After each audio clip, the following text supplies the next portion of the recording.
karena beliau berhalangan hadir pada Sabtu subuh ini, ya saya badal saja. Ya, jadi pengajian besok kita majukan sekarang ya, karena besok persiapan bikin ketupat. Persiapan lebaran, subhanallah. Ya, kita doakan guru kita, sekalipun beliau berhalangan hadir pada subuh kali ini, ya, mudah-mudahan guru-guru kita, para alim ulama, dimudahkan segala urusannya oleh Allah Subhanahu wa taala. Amin ya rabbal alamin. Ma'asyiral muslimin rahimakumullah. Saya mengulas sedikit yang apa yang saya sampaikan pada khutbah Jumat kemarin, karena itu edisi khutbah Jumat, jadi edisi tidak ada dialog, jadi nggak ada tanya jawab ya.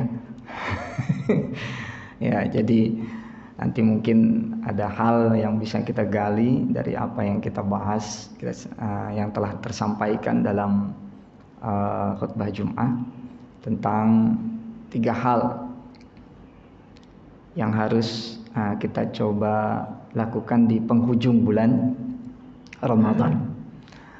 Karena ini sudah masuk pada tanggal 20, 28 atau 29. Ya, tergantung versinya ya. Yang Ramadannya hari Sabtu sudah 29, yang Ramadannya hari Ahad baru 28. Jadi semalam malam genap atau malam ganjil? Kalau di Jakarta berlaku ganjil genap, kena tilang karena kemarin hari dua malam yang lalu, malam 27 Ramadan, ada buka puasa bersama dengan alim ulama di Jakarta, di Masjid Rodotul Falah, di belakang Ambasador itu. Ya, itu di perjalanan saya lihat banyak yang kena tilang tuh. Ya, pas di tol itu, di keluar tol banyak yang kena tilang karena memang berlaku ganjil genap. Jadi malam Lailatul Qadar itu jadi sulit ditebaknya karena semalam itu ganjil atau genap. Ya, wallahu alam. Makanya jangan dikejar hanya 21, 23, 25 saja. Ya semuanya. Ya, semua malam kita kejar agar kita tidak ketinggalan untuk meraih keutamaan bulan Ramadan, wabil khusus malam Lailatul Qadar. Mudah-mudahan ibadah kita, ya, puasa kita, salat kita, i'tikaf kita, tilawah Al-Qur'an kita, dan segenap ibadah yang kita lakukan menjadi ibadah yang diterima oleh Allah Subhanahu wa taala. Amin ya rabbal alamin. Baik, temanya pada subuh kali ini yang seharusnya disampaikan oleh guru kita berkaitan dengan muraqabah. Tadi Pak Irfan menyampaikan tuh di MC ya, tentang muraqabah. Dan tema ini sebenarnya sudah kita pernah bahas mungkin 2 tahun atau 3 tahun yang lalu ya, jauh sebelum pandemi kalau tidak salah ya. Tema-tema awal dalam kitab Riyadhus Shalihin, dan sudah kita sampaikan syarahnya dalam kitab Dalilul Falihin. Tapi subuh ini saya tidak bawa kitabnya ya. Jadi muraqabah itu adalah sesuatu yang sangat penting, sangat penting. Makanya dalam pembahasan kitab Riyadhus Shalihin karya Syekh Imam An-Nawawi itu ada di bab-bab awal, ada di awal-awal. Ya. Tadi ketika kita masuk ke masjid ini, di depan di tembok itu tertulis itu. Apa tulisannya? Apa itu? Gimana tulisannya, Pak? Yang hafal depan tuh percisnya seperti apa tuh? Masjid ini diawasi CCTV 24 jam. Masya Allah. Tujuannya apa nih, Pak Tri? Kenapa dipasangin? Tujuannya kira-kira apa itu? Tujuannya apa nih kira-kira? Nakut-nakutin. Iya, itu betul. Itu betul tuh. Buat nakut-nakutin itu. Ya. Di swalayan itu ada tulisan seperti itu. Ya, di pabrik-pabrik, ya, di perkantoran itu ya, supaya pegawainya kelihatan kerja atau tidak terpantau itu pagi, siang, sore, malam oleh security, oleh yang bertugas. Ya. Nah, itulah gambaran muraqabah. Karena muraqabah itu berasal dari raqabah. Raqabah itu artinya mengawasi atau mengontrol atau memonitor, ya, memonitor. Kalau dalam ujian di pesantren itu pengawas ujian bahasa Arabnya muraqib. Namanya muraqib, ya. Berdiri kalau di sekolah-sekolah umum paling yang mengawas satu orang. Tapi kalau di pesantren itu mengadopsi perguruan tinggi di Timur Tengah macam Al-Azhar dan lain sebagainya. Jadi yang mengawas tidak satu orang tapi bisa 4 orang satu ruangan.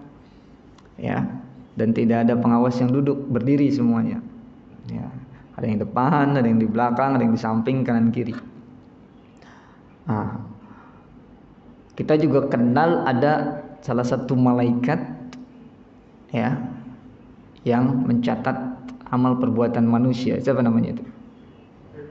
Raqib. Raqib. Nah, itu asal katanya sama. Raqaba. Ya, asal katanya apa? Raqaba.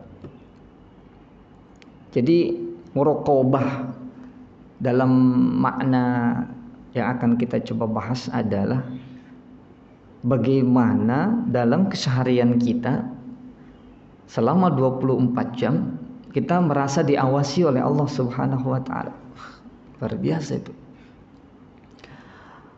Hadisnya adalah sama dengan hadis terkait dengan yang bisa kenal dengan hadis Jibril. Nah, dikenal apa? Istilahnya apa? Hadis Jibril. Karena suatu hari ketika Rasulullah bersama para sahabatnya, ya, di majelis seperti ini, ya, Rasulullah sedang mengajarkan tentang agama Allah, lagi taklim lah kalau bahasa kita. Tiba-tiba datang seseorang laki-laki, ya, bayadus thiyab, pakaiannya putih bersih, hitam rambutnya, dan tidak ada bekas perjalanan jauh karena di Arab sana kan padang pasir. Jadi kalau orang habis dari bepergian kan kelihatan debu-debunya dan lain sebagainya. Nah, ini mengundang tanya di kalangan para sahabat, ini siapa, ya, kok asing bagi kita. Lalu tiba-tiba yang membuat takjub sahabat yang lain dengan pedenya ini orang, ya, langsung datang menemui Rasulullah di mana para sahabat physical distancing, ya, jaga jarak, ya, maksudnya tidak berani mendekat karena haibahnya Rasulullah itu, wibawanya Rasulullah. Ini orang dengan pedenya langsung duduk mendekati Rasulullah, ya, bahkan sampai bertemu antara Rasulullah dengan orang ini, sangat berdekatan. Ya, sahabat bingung, siapa ini, berani amat ini, ya, siapa dia nih? Ya, Rasulullah tetap tersenyum saja, ya, biasa saja. Lalu bertanya orang itu tentang apa itu Islam. Lalu Rasulullah menjelaskan apa itu Islam. Apa itu Islam? Antash adla ilaha illallah. Terus wa iqamis salat. Terus zakat, terus saum, antasum Ramadan, antasum puasa Ramadan, terus udah kayak ujian aja ya, ditanya tentang rukun Islam. Jadi Rasulullah menjelaskan itu. Lalu orang ini justru malah bilang apa? Sodakta. Sahabat bingung nih, ini orang gimana dia ngebenerin. Sodakta itu Anda benar. Ya Anda benar. Jadi dia yang bertanya, dia yang membenarkan. Terus apa lagi pertanyaan yang kedua? Akhbirni anil iman. Coba jelaskan kepadaku apa itu iman. Apa itu iman? Lalu kemudian Rasulullah menjelaskan bagaimana? Antu'min billah. Terus apa? Rukun iman. Ya, malaikat. Terus apa lagi? Hah? Kitab. Terus Rasul. Terus kiamat. Terus wabil qadari khairihi wa syarrihi. Alhamdulillah. Berarti TPA-nya lulus dulu. Ya. Jadi disampaikan tuh jawaban Rasulullah itu berkaitan dengan rukun iman yang kita kenal sekarang, rukun iman yang 6. Lalu kemudian kembali lagi ini orang menjawab sodaqta, Anda benar. Wah, sahabat tambah bingung, ini gimana dia yang bertanya, dia yang membenarkan. Lalu kemudian pertanyaan ketiga, apalagi pertanyaan yang ketiga itu, akhbirni anil ihsan. Apa itu ihsan? Informasikanlah kepadaku, jelaskanlah kepadaku apa itu ihsan. Apa jawaban Rasulullah? Bagaimana? Ini kan hadis masyhur sekali nih. Bagaimana? Anta'budallah ka'annaka tarahu wa illam yakun tarahu fa innahu yaraka. Inilah muraqabah sebenarnya. Inilah muraqabah.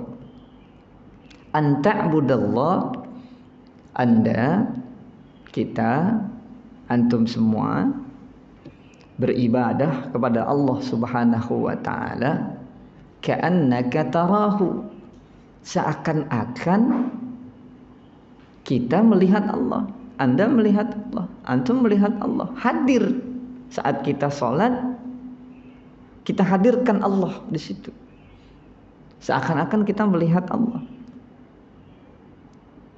Wa illam yakun tara, kalau seandainya Anda memang tidak bisa melihat Allah, ya karena kita memang tidak bisa melihat Allah, tapi kita harus yakin fa innahu yaraka, bahwasanya Allah itu mengawasi kita, melihat apa yang kita lakukan, menyaksikan ibadah yang kita kerjakan.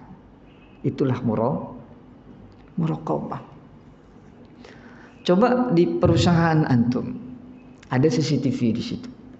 Emangnya Pak Direktur atau presdir atau pemilik kantor atasan antum mengawasi antum tidak itu? Mantengin di monitor gitu? Ya belum tentu juga kan? Belum tentu juga. Di swalayan ada CCTV di sana sini. Ya bisa jadi diawasi terus, dilihat terus, dipantau terus monitornya. Tapi bisa jadi juga ditinggal ke WC dan lain sebagainya. Tapi manusia kita, ada CCTV nih.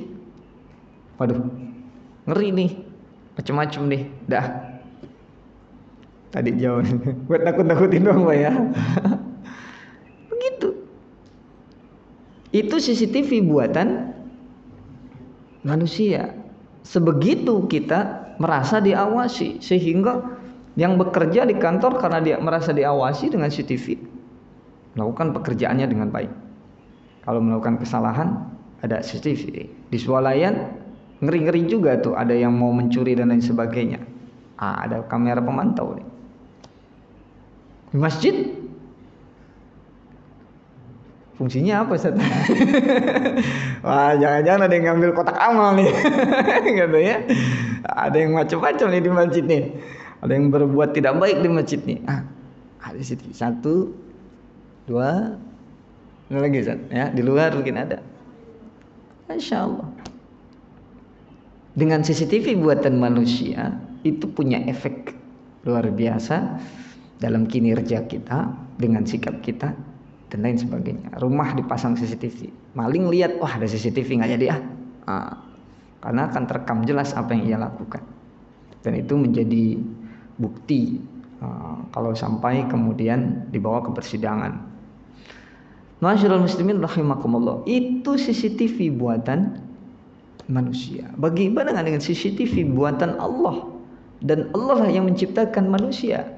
Kita sangat yakin CCTV Allah tuh sangat benar-benar luar biasa. Akan diputar perbuatan kita ini, kapan, detik, kapan, hari apa, cep, bisa akan diperlihatkan kepada kita. Ya, kalau gambarannya dalam Al-Quran, ya, nanti di yaumil akhirah ketika kita masuk prosesi persidangan, kan salah satu rukun iman itu apa? Percaya dengan adanya, mengimani adanya hari kiamat, ya. Dan di antara prosesi yang terjadi di hari akhir nanti ada berkumpulnya di padang mahsyar, lalu kemudian ada yaumil hisab, ya, akan diperhitungkan amal perbuatan kita, akan ditimbang, disebut dengan yaumil mizan, timbang amal perbuatan kita, dan kita semua akan menerima buku catatan amal perbuatan dengan firman Allah bagaimana? Iqra kitabaka kafa binafsikal yauma 'alaika hasiba. Kita akan dikasih tuh. Ada yang dikasihnya dengan baik-baik, dia terima dengan tangan kanan. Alhamdulillah, itu pertanda baik. Ada yang dikasihnya dengan cara yang agak kasar, lalu diterima dengan tangan kiri. Menjadi ashabus shimal. Ada ashabul yamin, ada ashabus shimal. Golongan kanan, golongan kiri. Ada yang lebih parah, dilemparin sampai menerima buku catatan amalnya miwara'i zahri, dari belakang punggung, dilemparin, ger. Wah, itu tanda-tanda cilaka itu. Makanya ketika kita wudhu, kita disunnahkan untuk membaca doa. Bagaimana doanya? Yang tangan kanan dibaca nggak? Ayo dibaca nggak? Gimana? Allahumma a'tini kitabi biyamini wahasibni hisaban yasira. Ini harus kita mudawamkan ini doa ini. Kita mohon kepada Allah, Allahumma a'tini kitabi, ya Allah, nanti di yaumil kiamah sampaikanlah kepadaku buku catatan amal perbuatanku dengan tangan kananku. Ketika tangan kiri, gimana doanya? Allahumma la tu'tini kitabi bishimali wala min wara'i dhahri. Ya Allah, jangan sampai nanti ketika di yaumil akhirah, ketika dibagikan buku atau catatan amal perbuatan selama di dunia, lalu aku menerimanya dengan tangan kiri. Jangan sampai ya Allah. Au mi wara'i dhahri. Amit-amit ya Allah, jangan sampai juga lewat belakang punggung dilempari. Masya Allah. Dari mana itu hasil catatan itu? Ya, keterangan yang kita dapati diantaranya karena ada malaikat raqib atid. Raqib artinya yang mengawasi. Dan Allah sedang menyaksikan nih apa yang kita lakukan detik ini. Kita lagi ngumpul di Masjid Al-Hidayah. Masya Allah. Bahkan kita awali tadi dengan i'tikaf mungkin malam ini. Ada yang belum pulang sampai sahur di sini? Masya Allah, mudah-mudahan kuat matanya ya. Lalu kemudian datang azan subuh, Dilanjutkan dengan salat 2 rakaat qoblal fajri, Masya Allah. Kata Rasulullah bagaimana?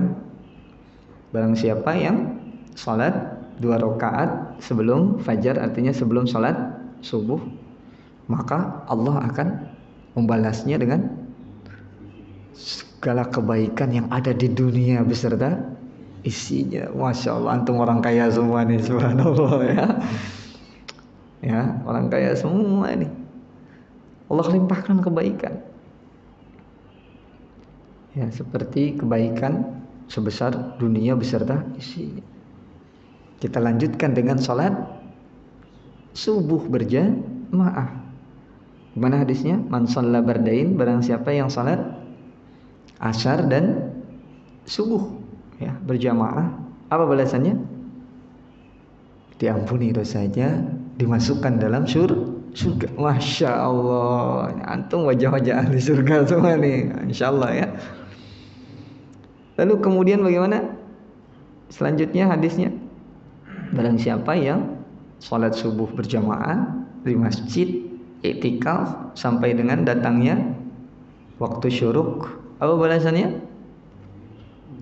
Masya Allah, seperti pahala orang yang haji dan umrah yang mabrurah. Masya Allah, ini kan luar biasa.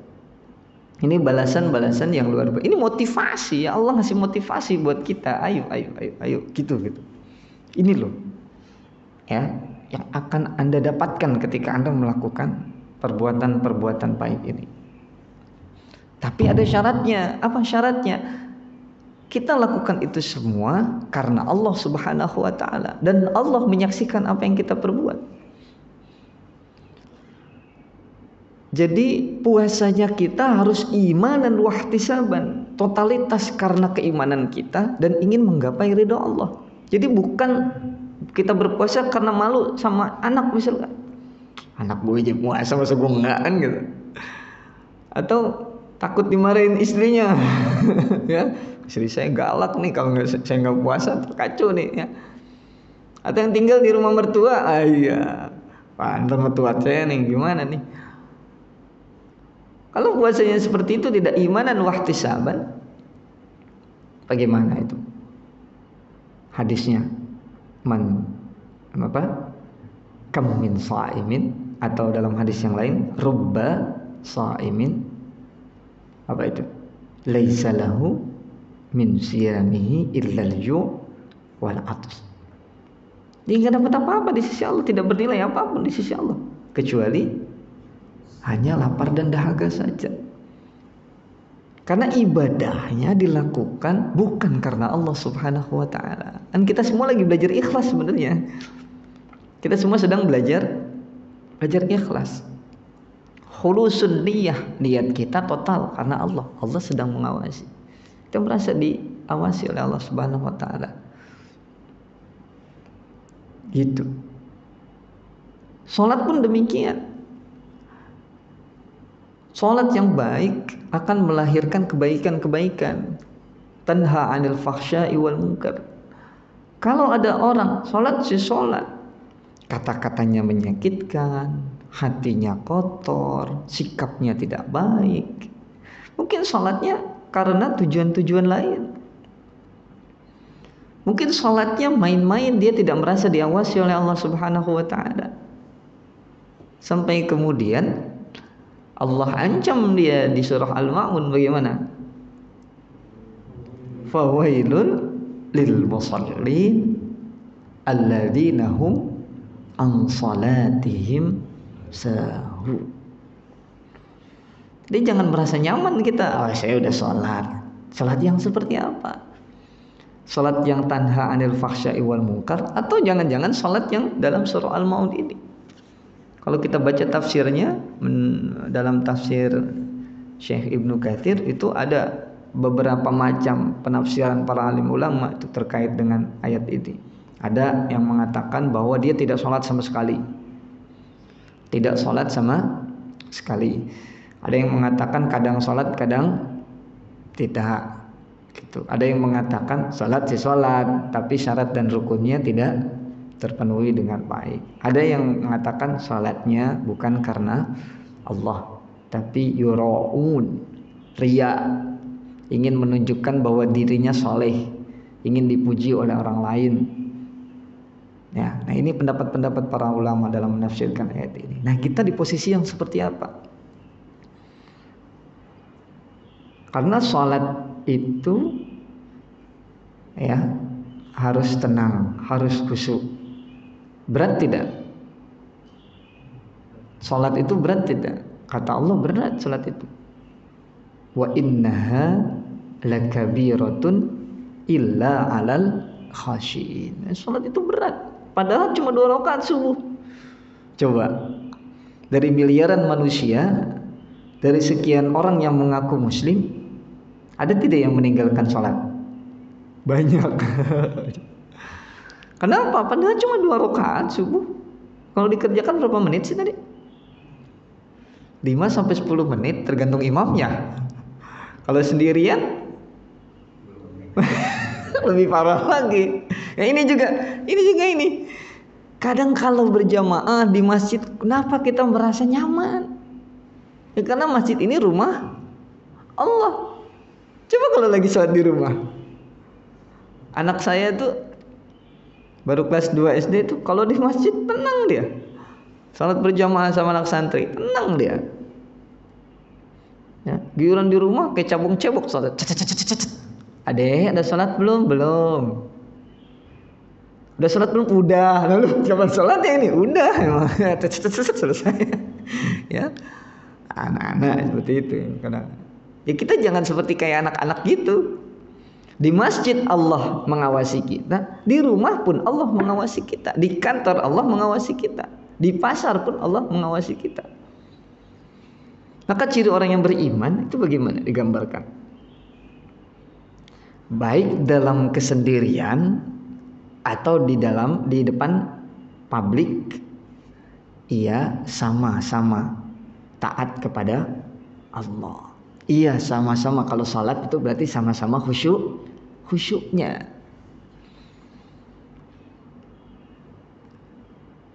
Salat tahajud lebih baik di mana? Di masjid atau di rumah?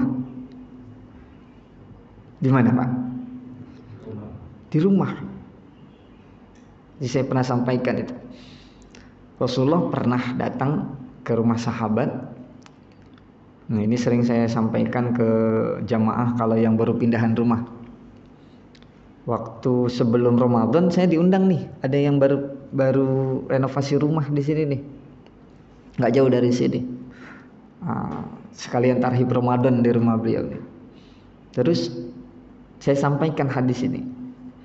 Suatu hari Rasulullah pernah mengunjungi satu rumah yang didirikan oleh sahabat, ya minta didoakan. Lalu Rasulullah mencari, di mana kamu biasa sholat? Lalu kemudian ditunjukkan, ini saya biasa sholat. Maksudnya adalah sholat sunnah. Ditunjukkan, oh di sini. Lalu Rasulullah sholat di situ, doakan di situ. Maksudnya apa? Di rumah kita harus siapkan satu tempat khusus, di mana kita melaksanakan sholat sunnah tahajud di situ. Ya, bangun sebelum subuh, sholat tahajud, ya, di situ ngaji, baca Quran di situ. Maka kita sebutnya apa? Musallal bait. Ya, berada di dalam rumah di posisi yang paling dalam sehingga tidak terlihat oleh orang lain. Ya, orang tidak tahu kita di rumah sedang apa, nggak tahu. Dan itu sekhusyuk-khusyuknya sholat.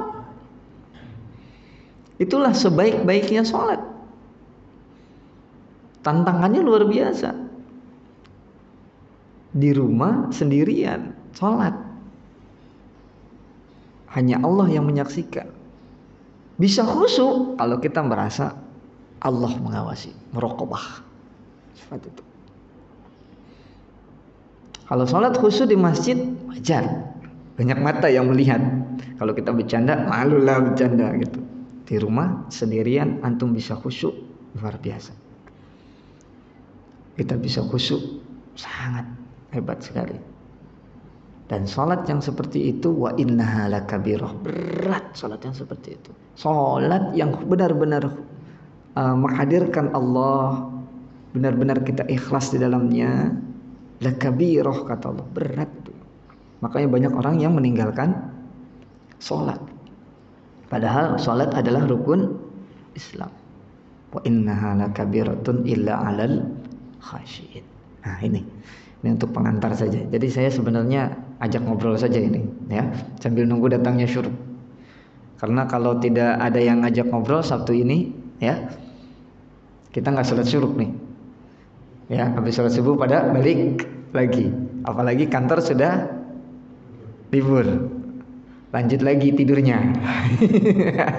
Nah, ya, mungkin semalam habis itikaf ya, masya Allah. Nah, ini pengantar saja. Maka mudah-mudahan ini tarbiyah Ramadan 30 hari luar biasa. Kita dibiasakan, dibuat kondusif ibadah kita selama 1 bulan ini. Kita merasa mudah berpuasa. Padahal di bulan-bulan lain, jangankan 1 bulan, Senin Kamis saja berat. Ya, apalagi Daud, sehari puasa, sehari tidak. Merasa berat kita. Bagaimana di bulan Ramadan? Ringan-ringan saja, santai saja kita. Masya Allah. Bahkan anak kecil biasa puasa. Anak TK puasa. Di bulan Ramadan. Di luar bulan Ramadan, sulit sekali mengajak orang-orang untuk sholat berjamaah. Di bulan Ramadan, Masya Allah. Jangankan yang wajib, Isya. Yang sunnah saja berbondong datang ke masjid. Di luar bulan Ramadan, orang sedekah malas-malasan banget. Bagaimana di bulan Ramadan? Masya Allah, antum gak bakal kelaparan, gak punya duit pun kenyang, datang aja ke Masjid Al-Hidayah. Buka puasa disiapin gitu ya. Kalau di sini nggak disiapin makan, cari masjid lain yang nyiapin makan. Banyak itu. Saya suka bepergian nggak nyampe ya, baru belok ke masjid. Iya, buka puasa udah ada. Pak, makan Pak. Makan nasi ada, masjid. Luar biasa. Ya. Subuh nggak punya makan sahur, datang aja ke masjid. Ya. Biasanya ada yang menyiapkan tuh. Ya, nggak tahu di sini. Gimana di sini nih, ya. Menyiapkan makanan sahur. Masya Allah. Orang pada sedekah di mana-mana itu. Orang sedekah itu. Kemarin sore panti Rumah Harapan pimpinan kakak saya Ustaz Kasful Anwar itu mengundang 300-an ya janda-janda. Antum ada yang minat? Ya. Itu luar biasa itu antum kalau berminat tuh. Ya, menafkahi anak yatim beserta ibunya. Menafkahi anak yatim beserta ibunya itu bonus plus berarti. Masya Allah. Kemarin Ustaz Kasful tuh 300-an dikoordinir sama beliau tuh. Ya, 300-an. Kalau tertulisnya 350, yang datang lebih dari itu. Yatim yang datang itu sekitar 100, Masya Allah. Belum merebut mas. Di sini ngirim nggak? Baik. Ada yang dikirim ya. Karena kita mengundang merebut masjid ada 50 merebut masjid. Ya, untuk santunan. Itu dari mana? Apakah dari kami? Dari Ustaz Kasful? Bukan. Itu titipan. Allah yang menitipkan melalui tangan-tangan para dermawan. Mungkin jamaah sini ada juga yang ikut menitipkan itu, berdonasi. Kami hanya menghimpun saja, mengkoordinir saja. Berapa juta itu keluar dana? Ya, jutaan. Dan itu mengalir sedemikian rupa. Bulan penuh berkah. Allah gerakkan kita di bulan Ramadan. Ini memang bulan Ramadan bulan pendidikan yang luar biasa. Bulan pendidikan yang luar biasa. Pengajian hidup di mana-mana. Yang tidak ada pengajian jadi ada pengajian. Kalau di sini udah biasa pengajian, ya. Musola yang tidak ada pengajian jadi ada pengajian. Kantor yang nggak ada pengajian jadi ada pengajian. Pengajiannya zuhur lagi pada zuhur. Saya ngisi itu di beberapa tempat. Ya, ada yang buka puasa bersama pegawai-pegawainya, dimulai dengan tausiah.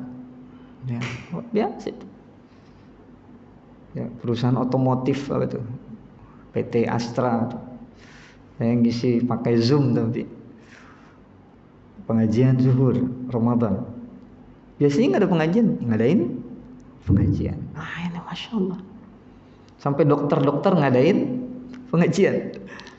Saya datang itu, ada acara Ramadan Ikatan Dokter Indonesia Kota Depok, di kantornya itu, di Pesona Kayangan. Isinya dokter semua, masya Allah. Jadi Ramadan ini memang bulan pendidikan, sama seperti anak-anak santri di pesantren, dibiasakan tilawah Al-Quran, dibiasakan mengaji, dibiasakan belajar, dibiasakan berdisiplin, sopan santun dan lain sebagainya. Disiplin semua di rata-rata. Ada sih yang tengil-tengil tapi sedikit kan ya. Kasus itu mana. Harapannya apa? Apakah hanya saat di pesantren saja? Tidak. Pesan kami sebelum liburan, pesantrenkan rumahmu, pesantrenkan lingkunganmu. Apa yang biasa kamu lakukan di pesantren, lakukan itu di rumahmu, di masyarakatmu. Warnai masyarakat, jangan kamu yang terwarnai oleh masyarakat. Faktanya ada sekian persen yang istiqomah dan tidak sedikit pula yang terbawa oleh suasana. Sama seperti itu.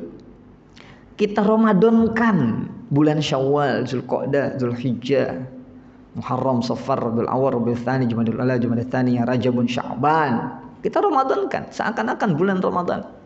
Kalau di bulan Ramadan kita bisa puasa, ayo di bulan lain kita puasa. Di Syawal ada puasa Syawal. Bisa Senin Kamis, bisa Daud, bisa Ayyamul Bidah. Jangan sama sekali tidak berpuasa. Di bulan Ramadan kita bisa sholat malam, setiap malam bahkan. Kita sebutnya sholat tarawih. Sebelum sahur kita sholat sunnah bisa. Ayo, insya Allah. Di bulan Ramadan kita bisa ngaji, bisa itikaf. Ayo, di luar bulan Ramadan gimana? Dan kita lakukan itu semua jika merasa muraqabah, ada Allah yang menyaksikan, ada Allah ya yang memonitor perilaku kita, maka ngeri kita. Mau maksiat ada Allah. Ngeri-ngerinya kan gini.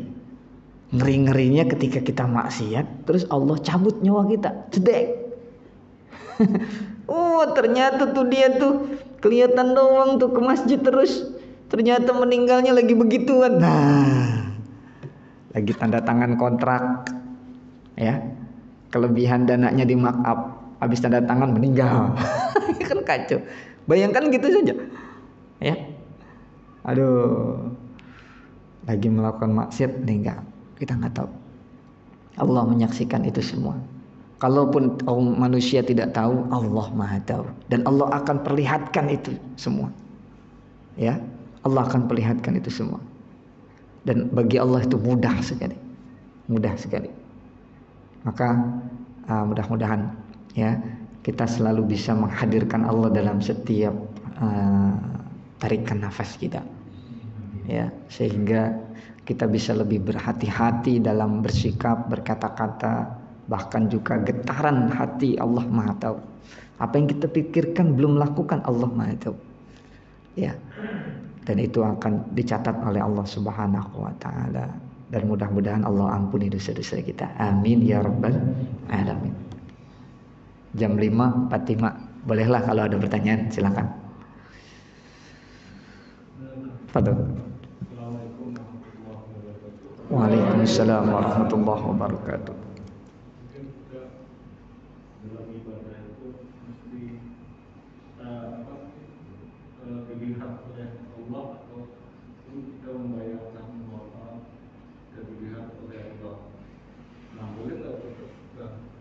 Membayangkan bentuk, wujud, apa itu sendiri. Kalau kita membayangkan sesuatu, kan lihat wujudnya, bentuknya. Iya. Baik. Terima kasih. Saya dulu pernah diajarkan oleh guru saya bagaimana caranya agar berzikir. Sholat itu kan bagian dari zikrullah, ya. Tilawah Al-Quran juga bagian dari zikrullah. Aqimis sholata li dzikri, ya, dirikan sholat untuk mengingatku. Jadi bagaimana agar zikir kita khusyuk, tidak hanya sholat, ya, tapi mengucap kalimat thayyibah bisa khusyuk. Dalam pikiran kita bayangkan tulisannya. Jadi ketika kita menyebut subhanallah, subhanallah, subhanallah, ada tulisan subhanallah, subhanallah, subhanallah, itu yang bikin kita fokus. Alhamdulillah, alhamdulillah, alhamdulillah. Hadirkan tulisannya. Itu cara agar kita fokusnya. Terus begitu pun dengan sholat. Sholat, kita hafal bacaan-bacaannya, kita fahami makna di balik itu. Jadi ketika membaca Alhamdulillahi Rabbil Alamin, terbayang tulisannya, lalu terbayang maknanya. Segala puji bagi Allah Tuhan semesta alam. Ar-Rahmanir Rahim, terbayang tulisannya dan juga maknanya kita fahami. Ketika ruku, bagaimana doanya? Gimana doanya ruku? Gimana doanya ruku? Robbi, doanya doa sujud maksud saya, maaf. Bagaimana doa sujud? Subhana. Nah, subhana rabbiyal wa biham. Ketika sujud itu kan puncak ketundukan kita kepada Allah Subhanahu wa taala. Bagaimana agar sujud kita benar-benar khusyuk? Kita fahami artinya, setiap kita baca fahami. Masyaallah, oh ini ya. Allah Maha tinggi. Allah Maha terbebas dari segala celah. Allah Maha terpuji. Kita mah enggak ada apa-apanya. Maka banyak orang yang ketika sujud menangis. Ketika sholat sendirian di rumah sendiri menangis. Kenapa? Ia memaknai itu semua. Saya emang gak ada apa-apanya gitu. Lalu kemudian saat duduk di antara dua sujud, kita mohon ampun deh ke Allah. Ya Allah, saya pernah sombong nih. Ya Allah, saya pernah belagu nih. Bagaimana doanya? Rabbil firli, ya Allah, ampuni ya Allah. Warhamni ya Allah. Warhamni. Berikanlah rahmahmu ya Allah, kasih sayangmu ya Allah, ampunanmu ya Allah. Nah, ini kalau kita fahami setiap apa yang kita bacakan dalam sholat, itu yang membuat kita khusyuk. Jadi jangan bayangkan bentuknya, bukan. Yang dibayangkan Allah kayak gimana ya? Kumisan gak ya? Kan kacau nanti ya. Tangannya berapa nih? 1, 2, 3 atau seperti banyak ribuan. Bukan wujudnya yang kita sedang bayangkan, tapi kita bayangkan bacaan sholat kita maknai, kita fahami maknanya. Itulah yang membuat kita menjadi lebih khusyuk dalam sholat kita. Sama dengan orang yang baca Quran, yang faham bahasa Arab dengan yang tidak paham bahasa Arab. Umar bin Khattab paham bahasa Arab, menyimak bacaan Al-Quran adiknya langsung masuk Islam. Yang tidak paham saja dengar bacaan Al-Quran enak, nikmat. Apalagi kalau kita paham bahasa Arab. Setiap ayat yang kita baca kita pahami maknanya, insyaallah. Maka sekarang muncul Quran terjemahan, membantu bagi masyarakat Muslim yang tidak mengerti bahasa Arab. Ketika baca ayatnya, apa ini artinya? Masya Allah. Bahkan guru saya ada yang bilang gini, kalau antum lagi galau, kalau antum lagi ada masalah, ambil Quran, buka Bismillahirrahmanirrahim. Ya Allah, mohonlah petunjukmu ya Allah. Buka sembarang, tak baca itu. Nanti ada jawabannya di situ. Masya Allah. Karena Allah melihat sedang apa yang kita lakukan. Allah melihat suasana hati kita. Buka, ketemu jawaban itu. Oh iya nih, ternyata salah saya. Petunjuknya ada di alam Al-Quran. Padahal kita bukannya secara acak. Kita harus yakin itu, karena Al-Quran itu tidak sembarang, tapi Quran adalah mukjizat. Ada hal-hal luar biasa yang kita bisa pahami dari Al-Quran. Sayangnya kita jarang ngaji tafsirnya, tidak paham artinya.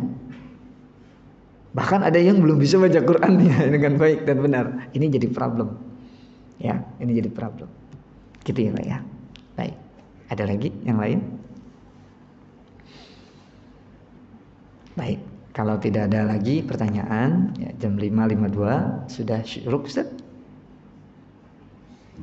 Sudah syuruk belum? Baik, kalau sudah syuruk kita tutup dengan sholat syuruk. Kalau belum syuruk ditunggu, karena ada waktu diharamkan untuk sholat. Karena yang untuk membedakan antara sholat sembahyangnya mereka ya dengan sembahyangnya kita. Kata Rasulullah, diantaranya sholat waktu terbenam dan ketika sunrise ya, ketika sunrise. Maka kita jeda sekitar 15 menit setelah sunrise. Baik, demikian. Mohon maaf jika ada kekurangan dan kekhilafan. Ya, mudah-mudahan masih ada waktu nih. Nggak tahu nih puasanya sampai hari Ahad atau hari Senin ya. Kita tunggu saja sidang isbatnya. Kalau sampai hari Senin berarti masih ada Sabtu, Ahad, Senin. Kalau hanya sampai hari Ahad berarti tinggal Sabtu dan Ahad. Harus nangis kita, harus nangis. Semalam sholat tarawih di Rumah Harapan yang imamin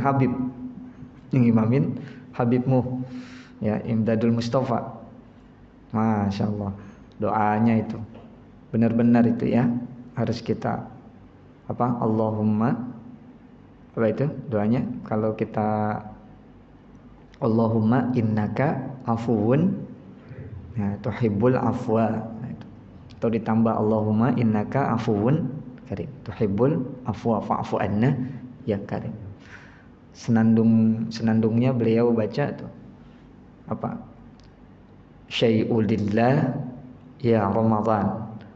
Kadang-kadang ada yang nggak ngerti, baca-baca aja Pak. Sirillah ya Ramadan, bukan sirillah.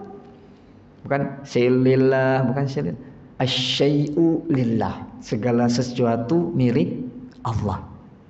Ya Ramadan termasuk juga bulan Ramadan. Kita tidak tahu apakah amal perbuatan kita diterima oleh Allah atau tidak. Puasa kita, sholat kita nggak tahu. Kita tidak tahu Ramadan tahun akan datang kita bisa merasakan kenikmatan ini, atau jangan-jangan Allah angkat sudah nyawa kita, sudah dipanggil kita nggak tahu. Kita tidak tahu itu semua. Itu rahasia Allah Subhanahu wa taala. Asyai'u lillah ya Ramadan. Bil qabul wal ghufran, maka kemudian kita minta kepada Allah, ya Allah terimalah puasa kami ya Allah, salat kami ya Allah, tilawah Al-Qur'an kami ya Allah, wal ghufran, ampuni dosa kami ya Allah, kami begitu banyak dosa, begitu banyak kesalahan. Kalau Allah sudah ampuni dosa-dosa kita, Allah sudah maafkan kesalahan-kesalahan kita, yang tersisa dari kita tinggal kesolehan kita, tinggal kebaikan kita. Ibarat baju yang kotor sudah dibersihkan sedemikian rupa, yang tersisa adalah tinggal kebaikan. Maka ciri orang yang berhasil di bulan Ramadan ini, la'allakum tattaqun, meningkat kualitas ketakwaannya dia, menjadi orang yang saleh, lisannya baik, pikirannya baik, perilakunya baik, hatinya baik. Masya Allah. Mudah-mudahan Allah jadikan Allah jadikan kita hamba-hambanya yang saleh. Allah jadikan anak-anak kita waladun soleh wa mar'atun salihah. Allah jadikan keluarga kita, masyarakat kita, masyarakat yang dekat dengan Allah Subhanahu wa taala. Amin amin ya rabbal alamin. Kita tutup dengan kafaratul majlis.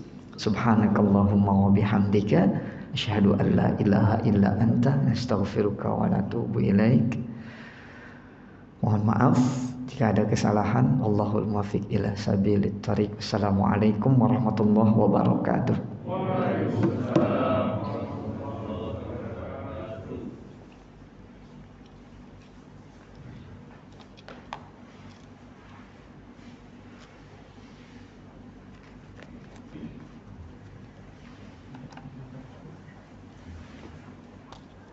Alhamdulillah. Itu masuk belum nih? Udah ya.